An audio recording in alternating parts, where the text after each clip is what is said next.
Hello mga kakusina, for today's video is magluluto ako ng pumpkin fries. Ayan. So ayan, binalatan ko lang yung pumpkin, tapos hiniwa-hiwa ko lang siya na parang fries. Ayan, then after natin mahiwa-hiwa, lagyan natin siya ng cornstarch. Ayan. So isarin lang natin sa mangkok.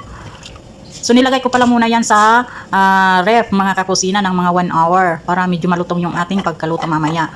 So ayan, lagyan lang natin siya ng 3 tablespoon na cornstarch, din halu-haluin lang natin hanggang na ma-mix, makot yung ating pumpkin ng cornstarch. Then after nyan, syempre i-fry na natin siya. So at ayan, try natin kung mainit na yung mantika. So ayan, so ready na siya mga kakusina. So ilagay na natin yan lahat.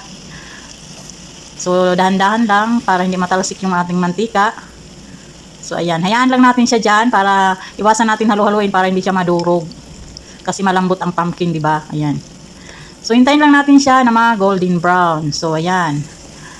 So medyo maano na siya, medyo natuyo-tuyo na yung pagkaano niya, kaya medyo mikos-mikos na natin ng konti. Ayan. Napakadali lang naman itong gawin mga kakusina, at saka manamis-namis siya. Ang sarap. So ayan, mukhang crispy na siya mga kakusina, malapit na siyang maluto. At 'di ba, ang linaw din ng mantika niya kahit may cornstarch. Ang sarap. Sarap na putputin mga kakusina habang nanonood ng YouTube or kaya Facebook. So at ayan, ready na nga yan mga kakusina, malutong na siya. 'Di ba? Ang sarap.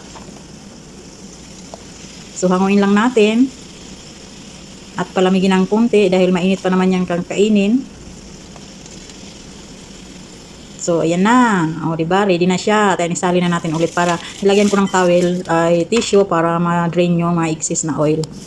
So at ayan lang mga kakusina for today's video. Ayan, palamigin lang natin ng konti, then snack na tayo. Thank you for watching. Bye!